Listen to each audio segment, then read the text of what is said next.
دووبارە سڵاو و بەردەوامین. با ئەم جارەیان باسی کێشەی ژن بکەین وەک ئەوەی لە چەند ڕۆژی ڕابردوودا لە کۆنفرانسی دووەمی ژنانی کوردستاندا کە لە شاری هەولێر بەسترا، گفتوگۆیەکی زۆر دەربارەی کێشەی ژن ئەنجام درا و لە کۆنفرانسەکەشدا چەند کێشەیەک ڕوویاندا و دواتر چارەسەر کران. لێرەدا ئەمەوێ بپرسم، بۆچی ئێوە کێشەی ژن و کێشەی کورد بەیەکەوە دەبەستنەوە و جیاکاری بۆ ناکەن؟ Evet, tabii ki biz kadınlar hem kendi özgürlüğümüzü istiyoruz hem de halkımızın özgürlüğünü istiyoruz. بێگومان ئێمەیژن هەم ئازادی خۆمان دەخوازین و هەم خوازیاری ئازادی گەلەکەشمانین. گەلی کورد نیوەی ژنە و نیوەکەی دیکەی پیاوە. لە دۆسی ڕەوای گەلی کووردا ئێمەیژن ڕۆڵێکی گرنگ دەگێڕین. هەوڵ دەدەین بۆ کێشەکانی ژن لە ڕووی تونند و تیژی و ئابووری و کۆمەڵایەتی و سیاسیەوە یەکسانی مافەکانیان بەدەستبێنین. هەروەکو چۆن لە بزافی ڕزگاری خوازی گەلی کووردا دەمانەوێت ژن ڕۆڵێکی گرنگ بگێڕێ. ئەم کۆنفرانسەی کە بەسرا دوو واتای زۆر گرنگی هەبوو.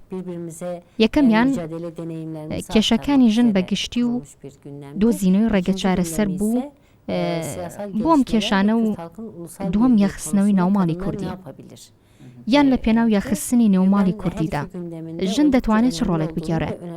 من هەردووکیان بە پێویست دەزانم و گفتوگۆی جددی و بڕیاری زۆر جددیش لەو بارەوە دراوە.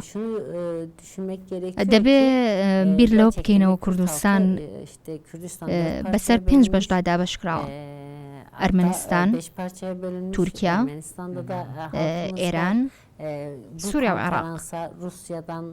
خەڵکانی ئێمەش کە لە ناو دەرەوەی وڵاتن، واتە لە ئەرمەنستان، قرغیزستان، رووسیا، ئەوروپا و ئەمریکا، ئەمانە هاتبوون و لە جوگرافیایەکی ئاوها سەخت و لە یەکدور بۆ ئەنجامدانی ئەو کۆنفرانسە کۆبوونەوە. ئەمە کۆنفرانسی دووەممان بوو. کۆنفرانسی یەکەم کە لە ئامەد بوو، ئەم کۆنفرانسە زۆر گرنگ بوو لەبەر ئەوەی تیدا باغ بە بەرەو پێشبردنی سیاسەتی بەڕێوەبردننی نێودەوڵەتی ژنانی کوردرا. ژنانی گەلێک کە ئاوا پارچە کراوە و بە درێژایی مێژوو لە ژێر سایی داگیرکار و زوڵمدا بووە، هەر بۆی ئەم کۆنفرانسە زۆر پێویستی و گرنگ بوو. Ve ben bütün tartışmalarıyla birlikte çok başarılı bir konferans geçirdiğimizi düşünüyorum. بەڕێز کشاناک، ئەگەر سەرنج بدەین ڕێژەی پەرلەمانتاری ژنی باکووری کوردستان زۆرن و تەنانەت لە بەڕێوەبردن و سەرکێشیکردنی پارتەکاندا بۆ نمونە جەنابەت و بەڕێز دەمیرتاش واتە ژن و پیاوێک پێکەوە سەرۆکاتی پارتێک دەکەن. شتێکی وا لە باشووری کوردستان نابینڕێ. لە کاتێکدا لە باشوور ڕێژەی ژنان کەمترن لە بەڕێوەبردن و دەسەڵاتداریتیدا. بە کورتی سەرەڕای خراپی ڕەوشی سیاسی لە باکوور، بەڵام ڕەوشی ژن باشترە لە باشوور و جیاوازیان زۆرە. هۆکاری ئەوە چییە؟ Şimdi tabii ki Kürdistan'ın her parçasının kendine بێگومان لە هەموو پارچەکانی کوردستان زۆر کێشەی کۆمەڵایەتیان هەیە، بەڵام لە ڕووی سیاسیەوە جیاوازن لە یەکتری. لەم نێوەندەدا لەبەر ئەوەی هاوکاری یەکتری دەکەن، پێویستان بە دیالۆگ و لێکتێگەیشتن هەیە. لە باکووری کوردستان ململانی سیاسی ژنان لە ئاستێکی بەرزدایە و بە هەمان شێوە دەمانەوێت لە هەولێریش بنکەیەکی هاوشێوە بکەینەوە، وەک ئەوەی لە ئەمەد بیزدانەمان هەیە و لە هەولێریش یەکێک لە بنکەکان بکەینەوە. واتە بنکەی کللتوری ژنان کە کتێبخانە و پەروەردە و هۆڵەکانی پەروەردە و کافتریا لە خۆ دەگرێت کە دەبێتە سەنتەرێکی گەورە.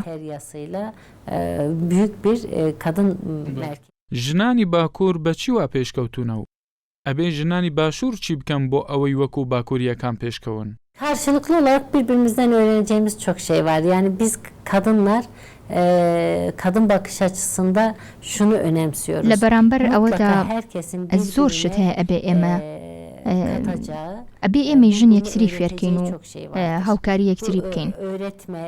ئێمە ئەومان لەلا نییە کە خۆمان لە هەموو کەسێک بە باشتر ببینین.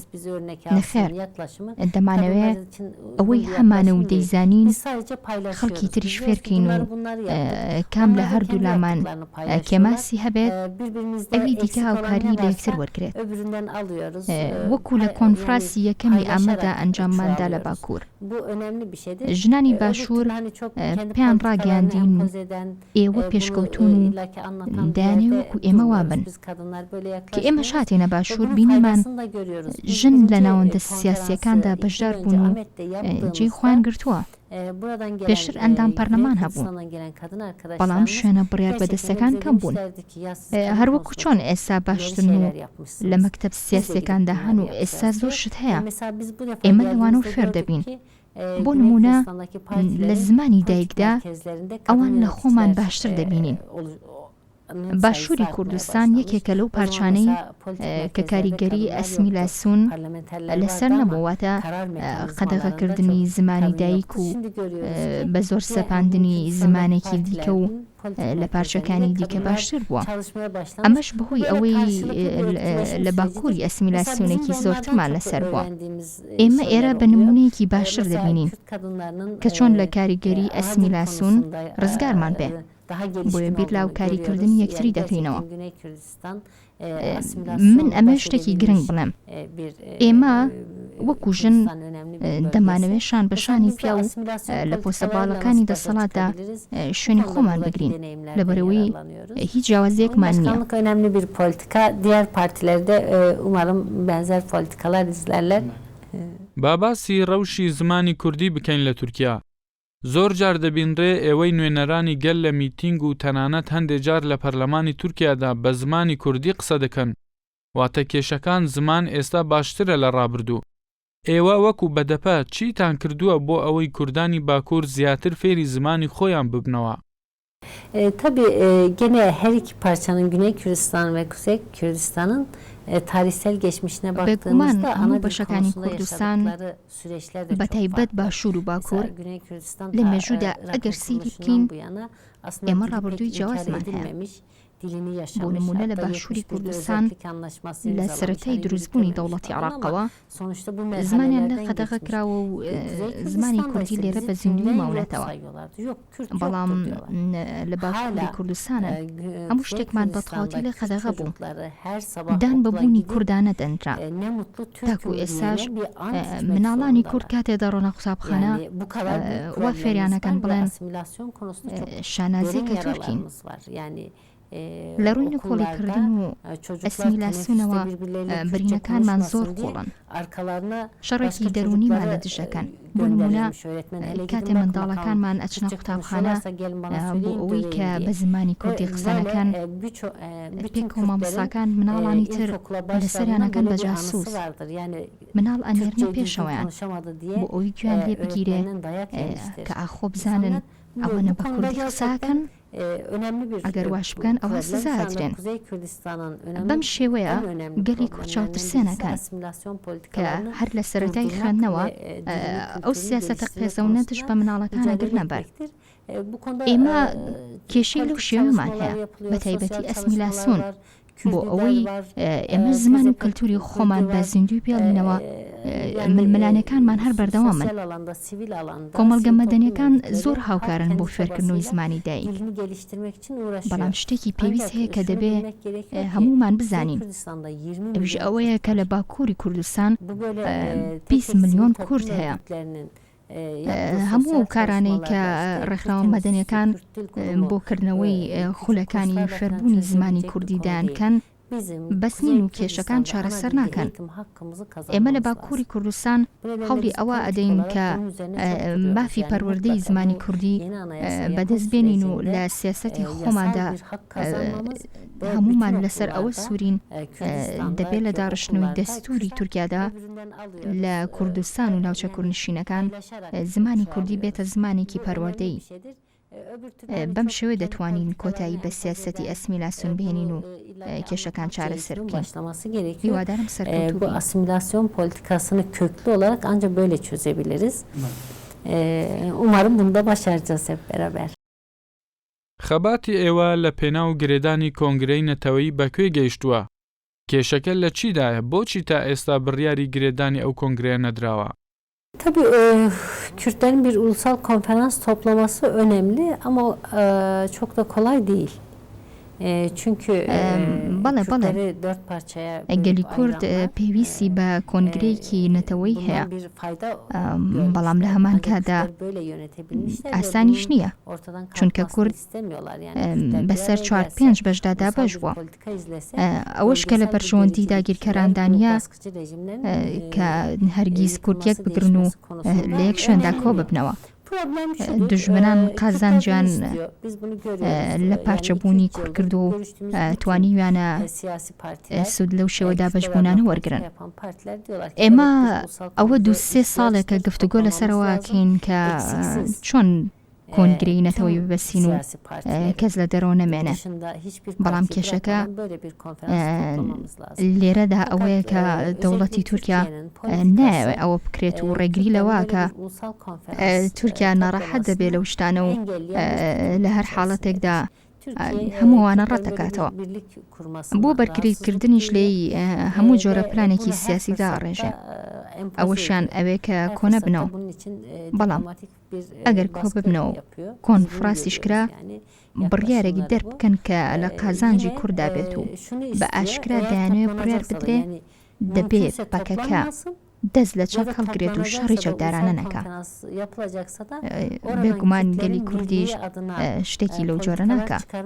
لە باکووری کوردستان تاکو زمانی کوردی ئازاد نەکرێت و دان بەبوونماندا نەندرێت و پرسی کورد چارەسەر نەکرێت وەکو گەلێک دانی پێدا نەندرێ هەرگیز شتی وا قبوڵ ناکەین و ئەگەر بشکرێ ئێمە ڕێگری لێکەین. لەبەرەوەی پارتە کوردیەکان زۆر گفتوگویان ماوە بیکەن و بکەنە ئەنجامێ بۆ کۆنفرانسی نەتەوەیی، هەروەکو چۆن ئێمە وەکو ژن لە کۆنفرانسە نەتەوەیەکانماندا بانگەوازمان کردووە بۆ سازانی کۆنگرەی نەتەوەیی. Buradan da genel ulusal konferans için çağrı yaptık. Umuyorum bu süreci daha hızlı bir şekilde işletir. پەیوەندی ئێوە وەکو بەدەپە لەگەڵ هێز و پارتە سیاسیەکانی پارچەکانی تری کوردستان چۆنە؟ Biz biliyorsunuz sürekli farklı parçalardaki ئەزانم ئێمە لە بەشە جیاوازەکانی کوردستان لە گفتوگۆداین وە چاوپێکەوتنمان لەگەڵ پارتەکانی باشووری کوردستاندا دەبێت. بەڵام گرنگترین یان ڕووداوەکانی خۆڕەڵاتی ناوەڕاستە بە تایبەتیش سووریا. هەر لەو چەند ساڵەی ڕابردوودا ئێمە لەگەڵ پارتە سیاسیەکان و نوێنەرانی گەل و سیاسەتمەدارەکاندا لە خۆرئاوای کوردستان چاوپێکەوتنمان ئەنجامداوە و بەردەوامیشین لەسەر گفتوگۆکان. زۆر پێویستە گەلی کورد چاودێری بارودۆخی خۆراوای کوردستان و سووریا بکە بۆ بەجیهانیکردنی دەنگ و سیاسەتی کورد لە خۆراوای کوردستان. پێویستی بە هاوکاری و هەموانگی هەموو هێزە سیاسەکانی کوردستان هەیە و ئێمەش وەکو بەتەبە درێخیمان نەکردووە و پێویستە هەموو گەلی کوردستان بە هەموو شێوەیەک پشتگیری گەلی کورد لە خۆراوای کوردستان کات. جیاوازی ئاستی جەماوەری ئێوە چۆنە ئێستا لەگەڵ ساڵانی ڕابردوو پەیوەندیتان چۆنە لەگەڵ کوردانی هەرێمی کوردستان؟ Biz gerçekten şunu gururla görüyoruz ki Güney Kürdistan'a بەڕاستی ئێمە کە دێینە باشووری کوردستان وا هەستەکەین کە لە ئامەدین و پێشوازی و خۆشەویستی خەڵکی هەولێر و دووهۆک و سلێمانی بۆ ئێمە بێگومان دڵخۆشمانەکە. ئێستا زۆر کاری دیکەمان لە پێشە. ئەویژە و هەواڵانەیە کە سزای توندیان بەسەردا درراوە. ژمارەی زیندانیان زیاتر لە 8,000 کەسە و شەڕی شەر بەردەوامە. قەتڵ و عام بەردەوام و سیاسەتی ڕەشبگیری هەر بەردەوامە. دەبێت ئێمە و ببین کام ساڵ لە کارەساتەکەی واندا ڕوویدا. ئەوە بوو هاوکاری لە هەموو ژیانەوە بۆ لێ قەوماوان هات. بەڵام ئەو هاوکاری کە لە باشووری کوردستان هات زۆر جیاواز بوو. ئەوە نیشانەی یەک دەنگی و ئێش و ئازاری گەلەکەمان بوو. ئەو هاوکاریە نیشانی ئەو بوو کە گەلەکەمان هەست بە ئازاری براکانیان دەکەن لە باکوور. لێرە کۆمەڵگە مەدەنیەکان و گەلی باشوور پشگیریمان دەکەن. کاتێ بەرامبەر تاوانی تورکیا گەلی باشوور شەرمەزاری دەکەن، ئەو دڵخۆشمانەکە و هێزمان پێبەخشێت. بەڕێزکشانەک ئێستا لای گەل بە شێرێژنی کورد ناسراوە. لە دیمەنێکدا دەرکەوتی لە پەرلەمانی تورکیادا بە تووڕەییەکی زۆرەوە هێرش کردە سەر دەسەڵاتدارانی تورکیا بەهۆی قەتل و عامەکەی ڕۆبۆسکێ. چی وای لێ کردی کەوا تووڕەبی و لە پەرلەماندا وا قسە بکەی؟ Biz katliamdan hemen sonra Roboski'ye gittik. Daha cenazeler لە ڕاستیدا ئێمە یەکسەر لە دوای هەواڵی قەتل و عامەکەی ڕۆبۆسکێ گەیشتنە شوێنی ڕووداوەکە. هێشتا تەرمەکان کۆ نەکرابوونەوە. لەگەڵ گەلەکەماندا بە ئێش و ئازارەوە جەنازەکانمان کۆ کردە و بە ئازارێکی زۆرەوە بە خاکمان سپاردن. ئێمە چەند ڕۆژ ئازارمان چێشت. بەڕاستی زۆر بە ئازار بوو ئەو هەموو تەرمانە بە پارچە پارچەکرایی ببینێت. تەنانەت پزیشکەکانیش بەهۆی شێواوی تەرمەکانەوە بەڕاستی نانەزانی ژماری قوربانیەکان چەندن. هەر زۆر شتێکی مەترسیدار بوو، تەنانەت هەندێکیان بە لێکۆڵینەوەی وردیش نەدەناسرانەوە. ئێمە وامانەزانی کە سەرەتا ژمارەی قوربانیەکان 35 کەسن. دواتر بۆمان ئاشکرا بوو کە 34 کەس بوون. پاشان بە ئێش و ئازارێکی زۆرەوە گەڕاینەوە بۆ ئەنکەرە کە چۆن تاوانێکی وا گەورە دژی گەلەکەمان ئەنجام درا بوو. ئەوانیش تەنانەت داوای لێبوردنیشان ناکرد. ئێمە وەکو گەلێک زۆر تووڕە بووین چۆن دەبێت تاوانێکی وا گەورە بەرامبەرمان بکرێت و یعنی تەنانەت داوای لێبوردنیش نەکرێ. ئەو قسانەی کە من لە پەرلەمان داوتم لە ئێش و ئازارەکانی گەلەکەما دەرەکەوتن. دوای ئەوە کارەکانم زەحمەت بوون چونکە کەسانێک داوام لێکەن بە هەمان زمان لە پەرلەمان قسە بکەم، بەڵام خۆی ئەو قسانە هەر جارێکەکرێن. ئەو ساکارە سات و ئازارێکی زۆر درابووم بەو دیمەنانەی کە بینی بووم. ئەو ڕۆژە کەس لە بەرامبەری قسەکانمە هەر سەری بەرز نەکردەوە، چونکە ئەو قسانی کە منەم کردن ئێش و ئازاری میلەتێک بوون کە تاوانێکی گەورەیان بەرامبەر کرابوو. Mahcup oldular. Hepsi kafasını önüne eğdi. Yani insanlar mahcup olmak kötü bir şeydir. Başı önde olmak. لە ماوەیەدا زۆر جار لە پەرلەمانی تورکیادا ئێوە باسی ئازادکردنی زیندانیان دەکەن، ئەوانەی لە بن دۆزی کەجەکەدا گیراون، وەک ئەوەی لە کۆنفرانسی ژناندا لە هەولێر داواتان کردبوو کە دەبێت کۆنفرانس داوای ئازادکردنی زیندانیان بکات لە سەرویانەوە عەبدوڵڵا ئۆجەلان. ئەم داوایی ئێوە لە چیەوە سەرچاوەی گرتبوو؟ Tabii konferanstan bu konularda bir duyarlılık çıkması Kürt kadınları adına çok önemliydi. هەنگاوەکانی ئێمە هەمووی بۆ ئەوەی کە گیراوەکانمان ئازاد بکرێن.